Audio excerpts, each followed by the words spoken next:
she opened the door, and he was skinny and homeless and scared, and got on his knees and said, "Mom, if you don't help me, I'm going to die this week. My 2 friends just died of fentanyl, 2 days apart."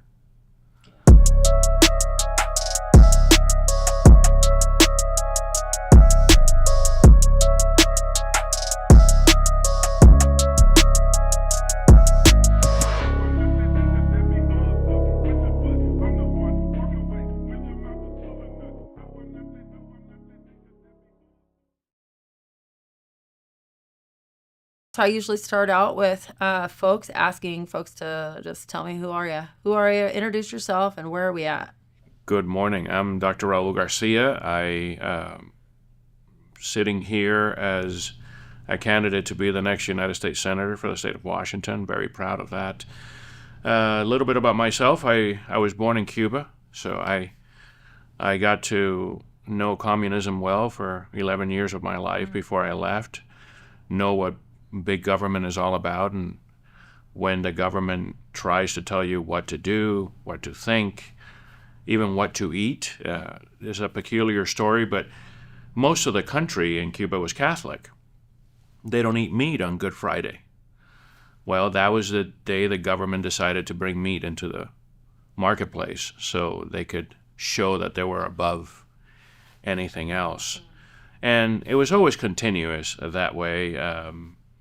We weren't allowed to talk bad about the system, or our parents would go to jail. We knew at home what to talk about, but at school we had to.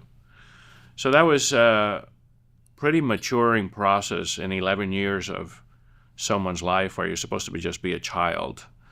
When I was 8 years old, I found my roller skates and I put them under a box and created a handle, and I went to the local store and I told everybody I would take your groceries home for 10 cents a block.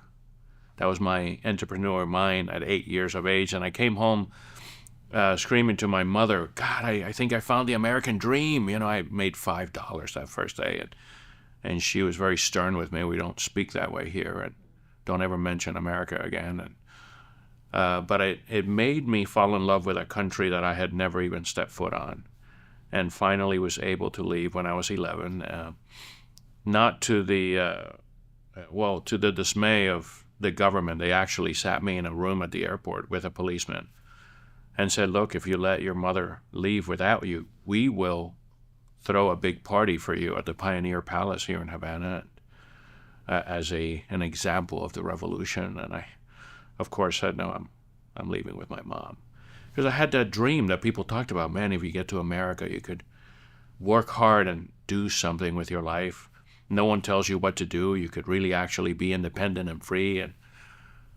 And I think that story is very similar to a lot of people that come to this country looking for that freedom, looking to have a better life for their children. And I think that's the overall immigrant story. So that was mine.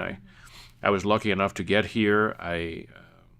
With grit and dedication, I became a doctor. I became a medical leader in my profession. I ran national boards and professional organizations. And in 2020, sat with my wife around a campfire here at Rainier National Park in Rimrock, and she probably had one too many glass of wine, and she said, "I'm tired about hearing how big government doesn't work and how we're running the pandemic wrong, and why don't you run for governor?" And I had worked for Senator Dole when I was in college and always had the seed that public service actually could make very positive change if you really put your mind to it. And I said, one day I'll be a public servant. One day I'll run for office. I would love to do that. But I dedicated myself to medicine, which was also a service, right? So when people say to me, "Gosh, you're changing from being a doctor to a politician. How would you do that?" And I said, well, the goal of service has not changed for me. The venue has changed. Now, instead of a family that I'm helping a state and a country. But it's the same service will. And Yeah, I ran in a very idealistic race for governor in 2020, thinking that I could win a state election in 10 weeks. But to my surprise, the big names of the Republican Party in Washington state supported me, and the Seattle Times made an article that I was a different kind of Republican, and didn't win, but stayed involved in making change in this state, and now running to be your next U.S. Senator. And I think that there's no bigger crisis right now than the one that we're facing with fentanyl in our streets. And for me, that's the biggest push. And it goes beyond politics, and it goes beyond any ideology that you have. It's real for a lot of families in our state. Every room that I've been, someone has been involved with a family member, a neighbor, someone they know that has died or is hooked on fentanyl. And I think that if we had a plane that crashed with 300 individuals every day, it would take maybe 2 to 3 days for the federal government to ground aviation and say, hold on here. Yeah. We need to find a solution to this. This is not acceptable. Well, to me, the fentanyl problem is not acceptable. And we need to take drastic measures. So I am pushing that as your next United States Senator, I would pass the Americans Against Fentanyl Act that would give manslaughter charges to dealers, and that would bring involuntary mandatory rehabilitation for addicts. Yeah. That included mental health, that included counseling, and that included relationships with housing and businesses and tech colleges and universities, so they could take these graduates out of these programs and actually bring them back into society to be fruitful. But they can't come back and see the same dealers there. We need to get rid of the supplier. Yeah. And well, we need to cut the supplier out at the source. Yes. We need to close the borders. And make it a process the same process that you had when you were coming into the country. Sure. I have a strong belief that every sovereign nation should have the right to vet who comes in and out of their country. Absolutely. And once you lose that, then you're no longer a sovereign nation. No. You would do it at your house, right? If you had a party. I'm not just going to open the door to anybody in the neighborhood that wants to come in and steal stuff out of my cabinets or my purse. Right. So not only are we not vetting, but we're letting crime and drugs freely flow, and not only through our southern border, but up through our northern border as well. So as a young child, even though you were in a communist area, you knew about, the U.S. gets a really bad rap. You hear about it all the time, how other countries don't like us, yet we have so many people flowing through our borders, right, for a better life. And so I appreciate that you shared that. And so, but even though it was not okay to talk about it, you knew about an American dream, even as a small child. Oh, yeah, absolutely. So I remember our family would gather around the radio and try to find the voice of America. There was a radio that came from the United States and talked to Cuba about the happenings of what's going on. If the New York Yankees won, right, that was the only team that we knew about. But when Reagan got shot, all this information would always infiltrate into Cuba, and we could do that at home. We couldn't do that coming out of our house. And of course, our parents taught us since we were very little, this is a double standard, and we have to follow it. If not, your parents go to jail. So you learned how to live a dual life very young. All the time, and I think every Cuban in Cuba knows how to do that, and it's still to today. I talk to friends that go to Cuba, and they say, gosh, you guys are overwhelmingly intelligent about what's happening in the world, but as soon as someone comes around, they're like, no. Tight-lipped. Yeah, we're not. Yeah. We're not going to talk about it. I mean, my grandfather had a tobacco plantation. He was mayor of a city, had a dairy farm, and when the communist system came in, they took it all away. Oh, yeah. All of it, right? So you understand the concept of what's kind of happening in the country today here in the U.S. and what they're trying to move toward, because you've already lived it. Well, if you own nothing, you depend on the government. Right. And I think that that's the ultimate goal. And I lived that. My mother was a teacher, and her license was taken away because she wouldn't sign to be a member of the Communist Party. So as simple as that, right? And they gave you ultimatums that whether, well, you could live or be a part of us, or live on your own and figure it out. Yeah. So yeah, no, I came from a system that very much loved America and was not allowed to talk about it. Yeah. And many people leave Cuba trying to flee that system and have died in the Caribbean Sea because they're in flotation devices, they're in makeup rafts to get here to a place where grit and determination, you could get ahead and you could work. Don't have to be fearful. Yeah, I mean, people talk about socialism a lot, and they say, well, socialism is great, and look at all these countries that have socialism, Norway and Switzerland, and what we have to understand that all those countries have capitalism with social programs. Right. It's a very different system than to have a complete socialist system that has yet to succeed anywhere in the world in the history of the world. The two greatest examples, Cuba had the number one coffee, sugar, and tobacco industry in the world when communism came in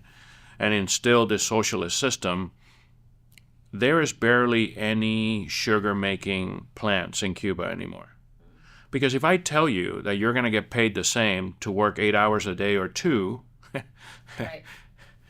That's socialism, right? And the same thing with Venezuela. Venezuela was one of the richest countries in the world.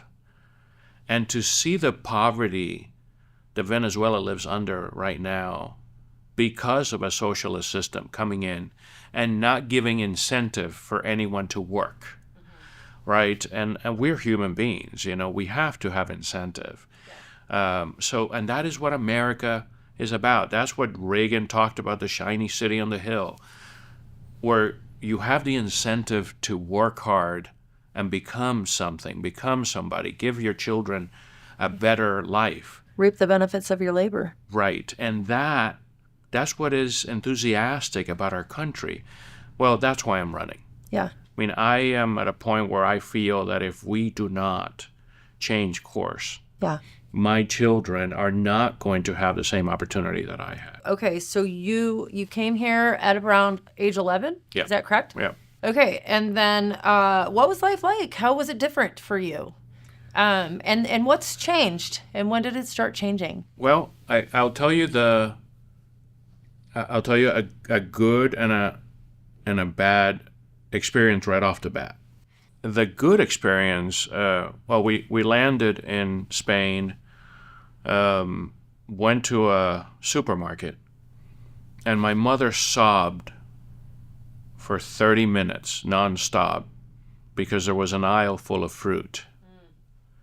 Right? And back in Cuba, you had a ration card. So you, for example, had 3 ounces of coffee per person per month on that ration card, and that coffee was Bulgarian because the Cuban coffee was too good for the people of Cuba. They had to export it and bring us Bulgarian coffee. Women had 1 underwear a year. Oh, my goodness. 1 bra. That's what we live with. So we got to Spain to see the abundance of freedom and to be able to say what you wanted without being afraid that the police was going to arrest you. So that was a positive. Surprising to me when I came to the United States to find out that we had a black neighborhood separate from a white neighborhood. And later on in my life to come to New York and see that we had all these different cultural neighborhoods thinking back at it now, I understand it, but as an 11-year-old, I didn't. And that was something that you noticed really quickly. Yeah. Okay. I was like, why are people living separate? Yeah. We're all American. Yeah. Right? And it was a great experience, though, when I moved to New York City and to understand different cultures and understand how every culture respected the other. and cohabitated. Still in my young mind, why don't we intermix? Why don't we live together? Why don't, that was the surprise in the U.S., but the overwhelming great feeling of freedom was the supreme happiness for me at the fact that, of course I have to study, and of course I'm going to get 100 on every test, because now I have the opportunity that when I do that, I could do something with my life. That was great. So yes, living in Miami, my mother had 3 jobs, and of course to make ends meet. I remember that she worked at a shoe factory, and she was allergic to the dye that they would put in the shoes, so she would get home every night red from working in that, but she never stopped. Yeah. She never stopped. She continued to do that because her goal was that her son would have a better life. And she subjected herself to things that we wouldn't see people doing today to make sure that you had what you needed. Yeah, and I think that's the goal, right, of every immigrant to get here, and their children to have a better life. So I graduated from Miami Senior High and from the University of Miami, and went on to New York for medical school. Lived in New York for 14 years. Great experience living in the capital of the world. You learn so much about different cultures and different habits and different ideologies, but still respecting each other. So that was great. And before politics, my claim to fame was having a reality show in the Bronx 911, Life in the ER. I was I feel like I remember that. Now I'm going to have to go back and find some episodes. I was one of the doctors that they followed around in the ER. And then I was very politically involved in the medical profession. Okay. So they asked me if I would come help start a medical school in Eastern Washington. It would be the and first. That's how you came here. Yeah, it would be the first medical school in 60 years in the Pacific Northwest. And, it was UW or nothing. And so we came and we helped build PNWU that is thriving now in Yakima. And that's why I came. So I did do consulting and left to North Carolina for a year to try and to help build another medical school down there at Campbell University, and that was successful. It's thriving as well. But then I had to make a decision where to live, and Pacific Northwest is the most beautiful place on earth. Ever. Yeah. And dedicated myself to emergency medicine and running hospitals, and until my wife had that great idea to finally say to me, look, it's been your dream your whole life to follow in Bob Dole's footsteps, so why don't you run for governor and maybe one day become a senator? And now I am running for the U.S. Senate and have that opportunity to be impactful and make that change. We have let ourselves go down a path that I believe with solutions that don't work. Yeah.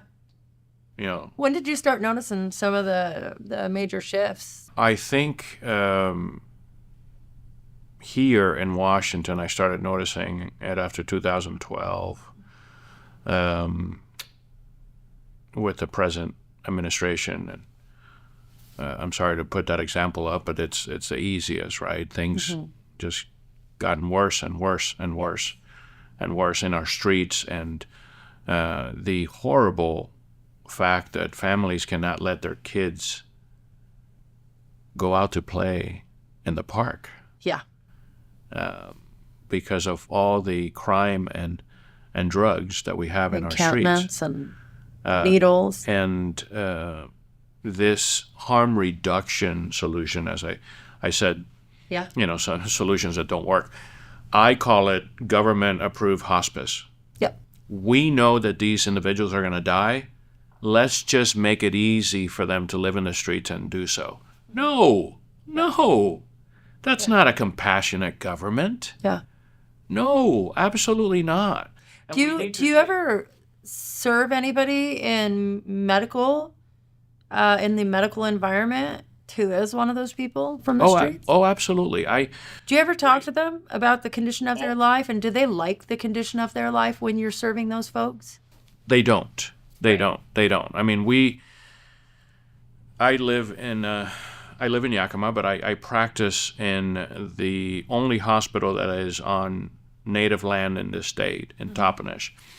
And I get about 2 to 5 overdoses a day per shift. That's a lot. Those are the ones that are coming in. Those are the ones that are coming in. And of course, we talk to all of them about it. And it is the great minority that says, no, I'm okay. The great majority says, no, I would love to kick this habit.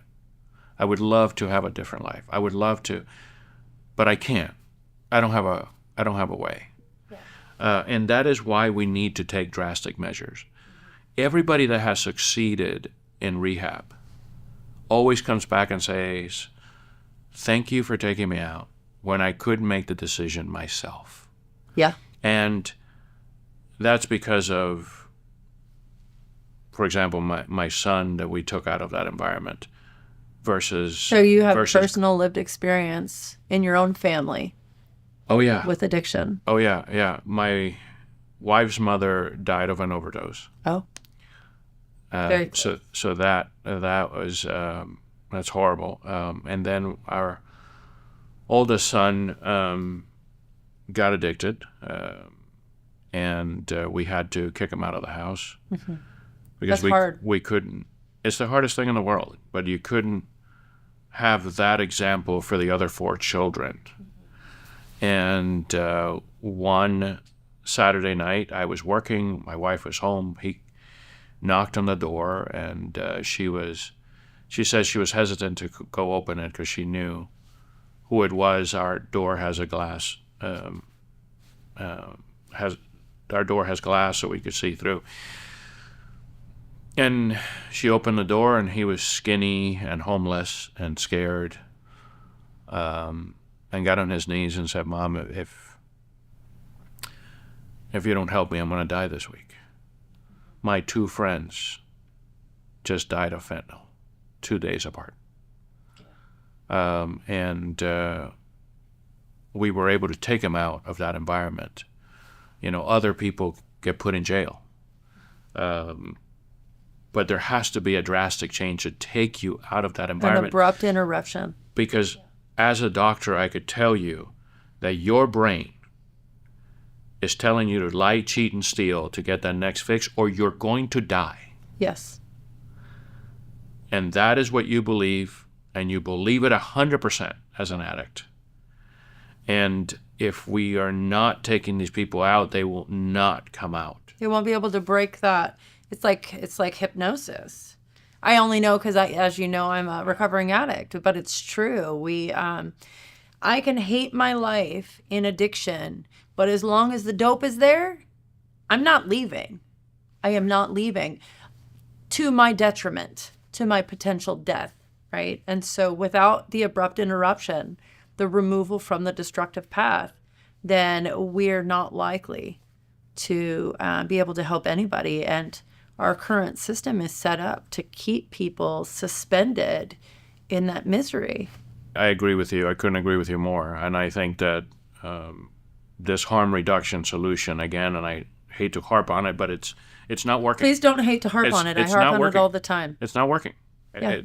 According to results, right, as a scientist, you Yeah. want to follow those things that work. Well, let me ask you this question because I love that. I love that you just said that. You know, a lot of the terms that fly around are evidence-based and data-driven. Well, what is the evidence saying that, you know, that is supporting these policies? Right. Harm reduction and housing first. What evidence? Evidence of what? Evidence of the complete destruction of an individual's life? Because that's what we're seeing. That is exactly what we're seeing, and you see it become bigger and bigger. I mean, I took on the opposite opinion, respectfully, from the University of Washington when they came out and said that smoking fentanyl in buses would only hurt the person Right. Smoking it? Because secondhand fentanyl smoking was okay. Yeah. But don't be around a cigarette, though, because a cigarette's going to cause you to have lung cancer. I was in disbelief even reading it for the first time because it was so weak, Yeah. that common sense people would say no. I read an article just the other day here in Seattle. So KCRHA, which is the King County Regional Housing Authority, who is in place to try to help solve the homeless problem. And I'm not even sure how long these different, solutions to homelessness have been sort of going, the 10-year plans and things like that. But there's been an increase, a 23% increase in homelessness. We're dumping a lot of money into that system. And it, of course, it's going to go right into the things that you're not supportive of with Housing First. But I mean, what are we doing? Well, I think that we need to explain it to everyone so everyone understands why it doesn't work, right? So if you have a schizophrenic person, giving them a house, a new environment, doesn't work.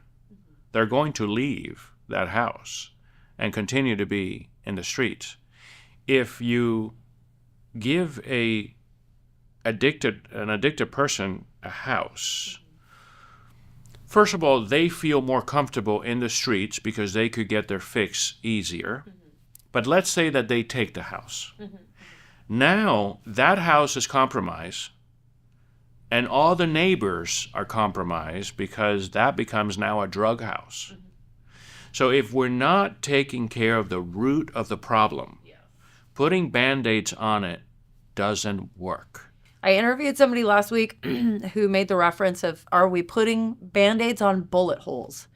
And I think that's a really great visual because I agree with you. And I think another thing, and you're right with the root causes, but just a symptom of the drug addiction was the eviction that caused the person to end up homeless in the first place. And so we seem to be doing away with any kind of rational, historical information gathering that helps us to actually prepare an individual for this quote unquote low income housing or whatever the case may be. So is as any problem, and I'll bring the analogy to medicine because people say, oh, you're now a politician, you're still a doctor, what are the similarities?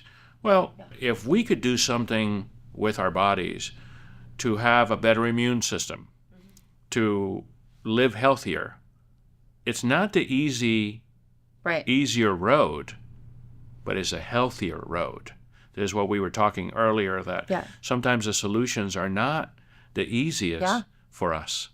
They take work. They do, but it's a healthier life. It's a healthier outcome. And this is where we need to change our culture.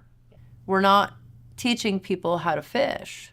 Right. We're giving them the fish. Rotten fish. So often. do you see why socialism is creeping in so easily and is so attractive to people? Yeah. Because there's no work. There's no behind work. it. If people are wanting to know how to support your campaign, is there a place they can go?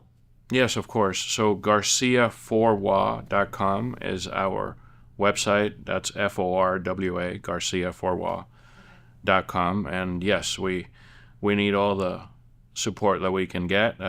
This is a movement that is more important than me, more important than any politician. This is something to bring back a government of solutions. I really appreciate that. And do you have anything exciting that's coming up that you're trying to accomplish?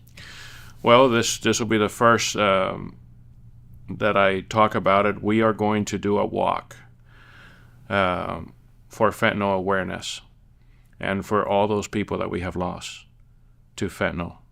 We're going to do that walk here in June or July. We'll specify the day, but we'll start in Eastern Washington and we'll walk all the way into Seattle to make sure that everyone is aware of this great killer. I have never seen a bigger killer in 25 years of medicine. And to honor all those people that lost the fight and to give hope that we can prevent further damage with this if we all bind together. So I appreciate you and your service, and I am really excited to be able to support you in your campaign and to share this so that people really understand the human behind the politician. So thank you so much.